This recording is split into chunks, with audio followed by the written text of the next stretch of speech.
Seja bem-vindo ao canal Analisando a Fé pela Razão. Estou fazendo um vídeo agora com o título Crede em seus profetas e prosperareis, prosseguindo a abordagem sobre um dos temas mais polêmicos atualmente, nos últimos tempos, sobre o cristianismo, que é sobre teologia da prosperidade. Como foi falado no vídeo anterior, dentre as várias bizarrizes, as coisas bizarras que vemos dentro das igrejas, uma que chama muita atenção é a teologia da prosperidade, que foi algo criado na América do Norte, trazido aqui, importado. É uma ideia, uma visão doutrinária importada, não é uma coisa que nasceu aqui no Brasil, e tem funcionado muito bem devido à situação crítica do país. Então, esses tipos de igrejas que pregam teologia da prosperidade, enfim, como essas grandes igrejas da televisão, você pode ligar a televisão e ver aí Plenitude, Igreja Universal, Igreja da Graça, tem a Internacional também. Igreja Internacional e Igreja da Graça, a mesma coisa. Paz e Vida, enfim, Sara Nossa Terra. São várias igrejas que pregam, confessam a doutrina da teologia da prosperidade. Então, uma coisa muito incomum nelas é trabalhar chamando, convidando as pessoas para se achegarem até os seus recintos denominacionais, atraindo elas com uma possível solução de problemas pessoais. Então, por exemplo, a mulher está com um problema no casamento, até mesmo o homem, vem aqui que seu casamento vai ser restaurado. Você está com um problema na saúde, sei lá, um câncer, uma dor de cabeça, enfim, diversos problemas, aidéticos, problemas com vícios de entorpecentes, alcoolismo, tabagismo. Eles inventam tudo quanto é um tipo, atua, descreve diversos tipos de problemas para atrair o maior público possível dentro dos seus templos. E lá eles falam que a pessoa que vai lá com um determinado problema e seguindo o que é passado para a pessoa vai prosperar. A pessoa ela vai encontrar, por exemplo, a solução de um problema familiar, na saúde, no sentimental, e uma coisa que atrai muito é a questão financeira, porque o crente, eles pregam que um verdadeiro cristão não pode viver numa vida de miséria, não pode viver uma vida de privação. Ele não pode viver comendo do pior, vestindo do melhor, morando aí numa comunidade, num bairro de periferia, numa casa ruim. Não, a pessoa tem que ter uma vida bem sucedida em todas as áreas. É isso que é pregado lá. Então isso atrai muitas pessoas. E não diferente de outras vertentes eclesiológicas do cristianismo, é utilizada, sim, a Bíblia. Embora de forma isolada e fora do contexto, e é até pouco, ou às vezes muito. Por exemplo, eu já presenciei pregações de pastores para falar sobre dinheiro, pedir oferta, utilizar várias passagens, pegar ali 5, 6, 7 passagens, versículos soltos, isolados, que dá uma ideia de um sentido completo sobre a necessidade da pessoa ajudar na igreja para que Deus abençoe a vida dela. Então, ou seja, a pessoa dá 10 esperando 100, dá 30 esperando 300, dá 50 esperando 500. Então é uma tática que a pessoa faz um investimento, tá? É um investimento que quem vai ter que retornar isso para ela não é a igreja, é Deus, tá? Se não der certo, se você deu determinado valor de oferta e não alcançou a sua bênção, a culpa é sua que não teve fé o suficiente. A igreja nunca é culpada. A igreja ela apenas faz a intermediação entre você e Deus, ou Jesus, enfim.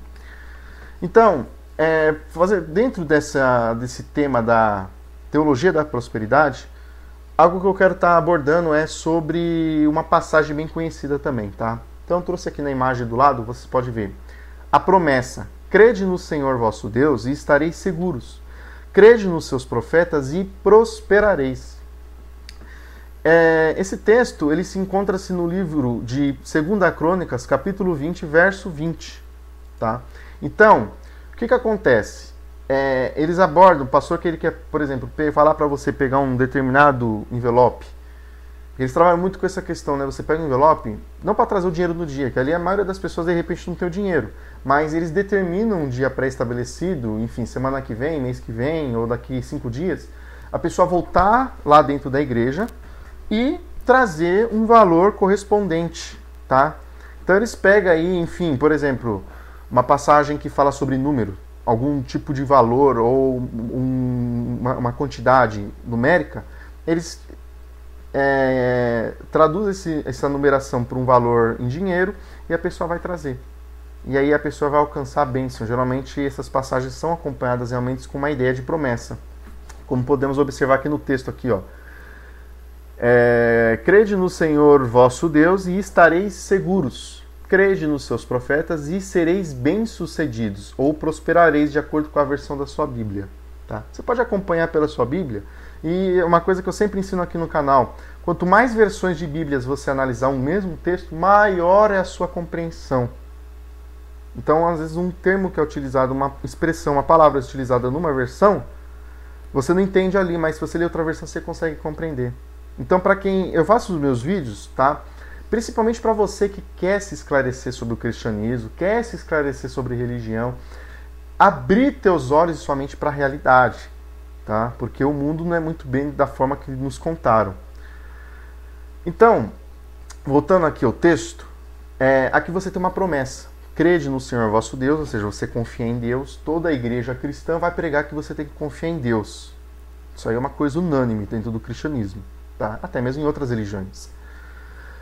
Só que aqui fala que a pessoa que, por exemplo, ela vai na igreja com um problema financeiro, um problema de trabalho, às vezes ela não está legal no trabalho, às vezes lá onde ela trabalha, ou a empresa, o comércio, enfim, o consultório dela não está indo legal. Então ela quer isso aqui, ó, ser bem-sucedida. Aí tem uma regra, que tem uma promessa, tem uma situação. Tá? Poxa, eu estou mal sucedido, eu quero ser bem sucedido. O que eu devo fazer? Crer, tá? Crede nos seus profetas. Quem que são os profetas nos dias de hoje? Dentro dessas igrejas, os seus pastores. Olha que coisa. Então, o que ele vai falar? A pessoa crê que, principalmente nas igrejas pentecostais, não pentecostais, se utiliza muito aquela falácia idiota e ignorante de que o pastor ele é usado por Deus, usado pelo Espírito Santo. Uma mentira. Isso aí nada mais é do que um papo furado para enganar crente. Tá? Para enganar um cristão leigo. Beleza? Porque se o Espírito Santo agisse aí no meio dos pastores, eles todos seriam unidos. Um não pregaria algo diferente do outro e de forma contraditória. Beleza? Então, para você alcançar essa promessa de ser bem-sucedido, além do caso de confiar em Deus, né, no Senhor, vosso Deus, você vai também estar seguro. Então você vai ter que crer no profeta, ou seja, no pastor, no bispo, no pregador ali, no líder religioso da igreja na qual a pessoa que está com uma necessidade frequenta. E seguindo, crendo nele, ela vai ser bem-sucedida. Então você vai ter que acreditar no que o cara fala. Entendeu? Mano, velho, olha, cara, é um negócio absurdo, velho. Nossa, tá, a gente fica até vontade de xingar, cara. Eu não xingo porque eu sei que tem pessoas aqui que vai assistir e não gostam de palavrão nem nada. E também não é legal, mas é revoltante, meu. É revoltante porque tem pessoas que ficam dentro dessas denominações 5, 7, 8, 10, 15, 20, 350 milhões de anos. E a vida da pessoa não muda. É promessa atrás de promessa, campanha atrás de campanha, propósito atrás de propósito. E a vida da pessoa não muda. Pelo contrário. Você chega nessas grandes igrejas da televisão, tá? Você vê lá os testemunhos de pessoas que chegou lá com a vida no vermelho, toda fodida, e hoje está bem. Só que se você for conhecer realmente outros membros, no caso a maioria, ali 80%, 90% dos membros, eles têm uma situação difícil, uma vida difícil. E o engraçado é que a maioria deles, quanto mais tempo dentro dessas igrejas, pior é a vida delas. É uma coisa que, cara, é incrível. A pessoa geralmente vai numa dessas igrejas precisando de ajuda, mas parece que quanto mais tempo ela passa lá dentro, pior, mais na merda ela fica.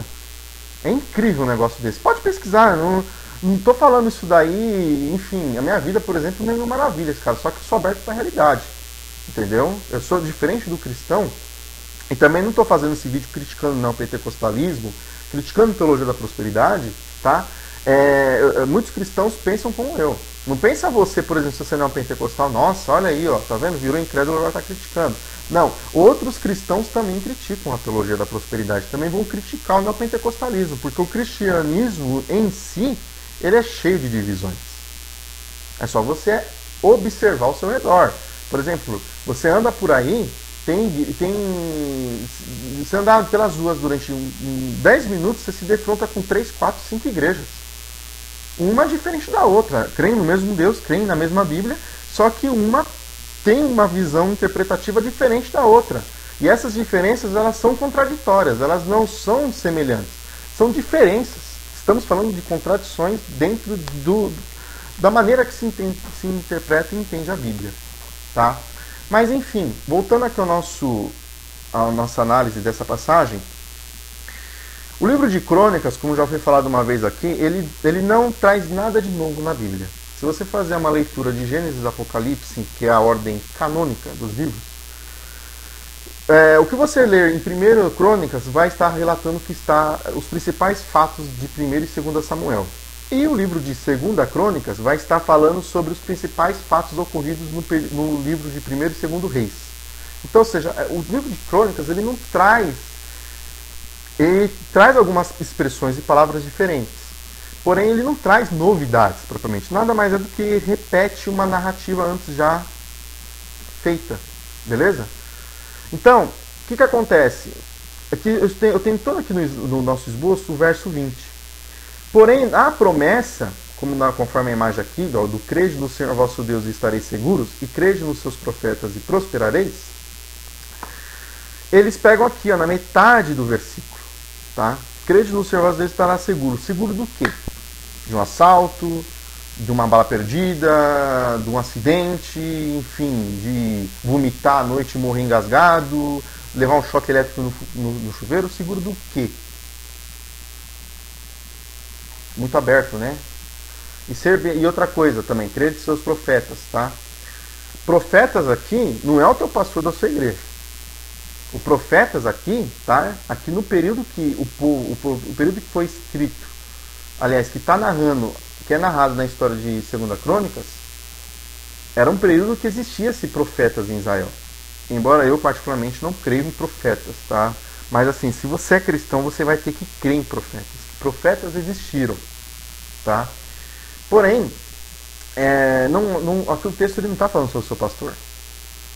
Você já experimentou alguma vez na vida pegar essas várias passagens que falam sobre promessas isoladas e fazer uma leitura completa? Não, né? O que principalmente você que é pentecostal ou neopentecostal, você sabe ir na igreja para ouvir groselha do pastor e chegar em casa, vou ler a Bíblia, vai pegar lá a caixinha de promessa. Sabe quando você vai entender da Bíblia? Nunca. Você vai viver 70, 80, 90 anos e vai morrer burro, ignorante e analfabeto da Bíblia. Porque não estuda, não lê. Aliás, né, mesmo lendo a Bíblia a gente já não entende, quanto mais não lendo. Tá, beleza. Vamos fazer uma leitura completa do versículo. Depois, aí com calma, se você quer realmente aprender, pesquise sobre a história do livro de 2 Crônicas, pesquise sobre a história de Judá, sobre o rei Jeosafá, tá? Para você compreender o contexto do capítulo 20 do livro de 2 Crônicas, certo? Então vamos lá. O texto aqui diz o seguinte: pela manhã cedo se levantaram, saíram ao deserto de Tecoá. Ao saírem, Jeosafá pôs-se em pé, tá? Se pôs, tá? Em pé e disse: ouve-me, ó Judá, e vós, moradores de Jerusalém. Então, ou seja, isso aqui, ele está falando essa promessa de crer em Deus para você estar seguro e crer nos profetas para você ser bem sucedido, tá? Então, por exemplo, hoje é dia de prosperidade, dia de falar para se ganhar dinheiro, que o crente tem que ter uma vida, enfim, comendo melhor, andar no melhor carro, vestir a melhor roupa, enfim. Então eles vão usar isso aqui para falar, ser bem sucedido na área financeira.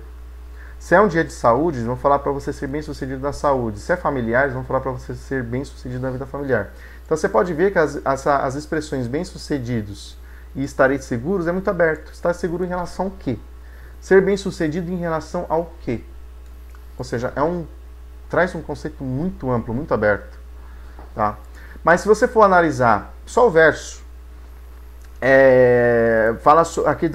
o texto vai falar sobre um período, né, de manhã, cedo, se levantaram e saíram do deserto de Tecoá, ou seja, está dando uma informação geográfica. Aqui está falando de São Paulo? Está falando do Rio de Janeiro? Tá falando de Londres, na Inglaterra? Tá falando de Fortaleza, no Ceará?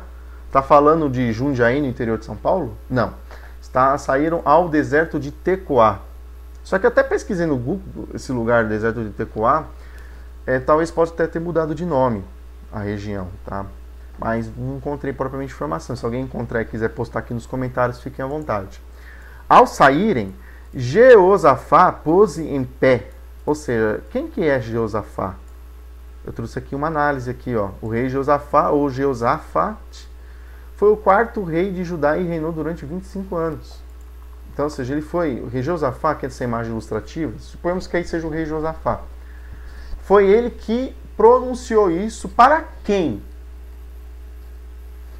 Para ó Judá, ou seja, e os moradores de Jerusalém. Então está falando com o povo de Judá e os moradores de Jerusalém, a cidade de Jerusalém. Não está falando também aqui, ó, o local onde ele falou isso foi no deserto de Tecoá. E destinado a que povo? Povo de Judá e moradores de Jerusalém. Ou seja, não é para os dias de hoje, tá? Não é para o paulistano, não é para o carioca, não é para o brasileiro, não é para o português, não é para o americano, não é para o japonês. Foi destinado para um povo específico essa promessa. Ah, mas pela fé eu tomo posse disso aqui. Cara, para de ser infantil, para de viver de ilusão. Isso aqui não é para você. Seja honesto com o texto da Bíblia que você acredita ser sagrada. Você não sabe fazer uma leitura hermenêutica e ler, compreender o que está escrito? Ou você prefere viver, passar sua vida vivendo de ilusão? Ah, mas eu creio nisso aí, eu prosperei. Você prosperou porque você trabalhou. Você prosperou se você é uma pessoa honesta, se você não vive da criminalidade, que embora hoje em dia até traficante evangélico existe, né? Cara, seja honesto com o texto, não seja só na sua vida social e profissional, como acredito que você que está assistindo o vídeo, você é uma pessoa honesta. Cara, acorda, entendeu? Perceba, seja honesto com o texto da sua Bíblia, que você acredita ser sagrada. Precisa uma pessoa incrédula chegar e te ensinar sobre Bíblia? Porque no caso aqui, estamos fazendo uma leitura racional. Ou você vai viver de ilusão? E principalmente, acredito eu que várias pessoas que estão dentro dessas igrejas, dentro desse sistema enganoso do neopentecostalismo, e vivendo nas esperanças que a teologia da prosperidade lança para elas, e que são promessas que nunca se alcançam, cara, entenda que isso aqui, ó, não é culpa de Deus, tá? Deus não tem envolvimento com isso aqui. Isso aqui, ó, é uma interpretação espiritualizada feita para te enganar. Ah, é pela fé, porque as coisas de Deus se entendem espiritualmente. Cara, isso aí nada mais é do que para te enganar. Acorda, tá? Acorda, entendeu? Aliás, se você for, por exemplo, um cristão reformado, você tem um pouco mais de honestidade do que o cristão neopentecostal, tá? Como eu expliquei anteriormente. Temos dois opostos. O ponto de vista racional e o devocional, tá? Então, o reformado ele vai ficar aqui mais ou menos no meio. Já o neopentecostal, por exemplo, ele é muito devocional. É onde os pastores aproveitam a ignorância do povo e faz fortunas em cima deles. Outra questão também, tá? Já que é para isolar textos, olha aqui que Lucas 16, verso 16 e 17 diz. Principalmente se o seu pastor fala que ele é profeta. O que Jesus falou sobre profetas? Vamos fazer uma breve leitura? A lei e os profetas vigoraram até João. Desde então é anunciado o evangelho do reino de Deus e todo o homem forceja por entrar nele. Olha que coisa interessante. A lei e os profetas, tá, vigoraram até João. Esse aqui está falando de João Batista. Beleza? Não está falando do apóstolo João. Mais uma vez lembrando, principalmente para quem fala assim, o ateu ou o agnóstico, quando vai fazer uma leitura, criticar a Bíblia, ele usa textos isolados e fora de contexto. Eu não uso. E pelo contrário, eu falo para vocês o quê? assiste o meu canal, dê referências das passagens bíblicas, pesquise, leia pela sua Bíblia. Leia o texto completo, estude sobre o livro. Eu não estou aqui trabalhando com textos isolados, beleza? Às vezes eu faço para o vídeo ficar curto, eu faço uma análise isolada, propriamente para que você que quer aprender, depois do vídeo, abra a sua Bíblia e estude, leia, pesquise pelos seus próprios olhos e entenda pela sua própria cabeça. Tá? Então, se for para falar sobre texto isolado, eu posso utilizar aqui, olha, os profetas vigoraram até João, ou seja, há mais de 2000 anos se encerrou a lei dos profetas, de acordo com o verso 16 do capítulo 16 de Lucas. Tá? E depois Jesus fala, né? É porém mais fácil passar o céu e a terra do que cair num tio da lei. Tá? Isso aqui pode ser tema para um próximo vídeo. Tá? Vou também abordar muito sobre lei e graça. Continua acompanhando aqui no canal. Então, ou seja, como que teu pastor, de acordo com o verso 16, se a gente for só analisar o verso 16, tá? Até esqueci de colocar aqui a numeração. Aqui, ó. Esse aqui que não está sublinhado é o verso 17, tá? A gente não vai trabalhar com ele agora não, só vai o 16. Então se fala que a lei e os profetas vigoraram até João. Desde então é anunciado o reino do Evangelho, desde então é anunciado o Evangelho do reino de Deus e todo homem forceja entrar por ele. Ou seja, olha aqui, ó, a expressão todo homem. Ou seja, qualquer homem, qualquer pessoa, né, qualquer ser humano. É diferente daquele texto de 2 Crônicas 20:20, que fala de um povo específico e também de um período específico. Aqui fala de um período, só que até então é pregado o evangelho do reino de Deus, né? E todo homem forceja entrar por ele, ou seja, deseja alcançá-lo, tá? Então, ou seja, aqui Jesus ele está falando, utilizando uma linguagem bem mais universal, entendeu? Se eu fosse só isolar esse verso 16 de Lucas 16, lembrando, você pode pegar sua Bíblia depois e ler todo o capítulo 16 para ver o que você entende. Então, para finalizar o vídeo, concluindo sobre teologia da prosperidade, se a sua igreja, se você quer ser cristão, se você quer continuar seguindo a Jesus, praticando sua religião, cara, fica à vontade. Mas eu faço um apelo para você. Cuidado com a teologia da prosperidade. E se você frequenta essas igrejas da televisão, muito cuidado, tá? Muito cuidado porque essas grandes igrejas, falando de todas, tá? Todas essas grandes igrejas com matriz e filiais, elas, na verdade, são empresas com fachada de igreja. Muito cuidado, principalmente com igrejas neopentecostal. Pentecostal é perigoso, mas neopentecostal é mais ainda. Tá? Então, muito cuidado. Procure, se você for lá, procure anotar os textos e quando você chegar na sua casa, pega ali e leia todo o capítulo. Não compreendeu? Lê o capítulo anterior. Não compreendeu? Vai lendo. Lê todo o livro e estude sobre o livro. Mas não seja mais enganado por picaretas e bandidos da fé. Forte abraço a todos.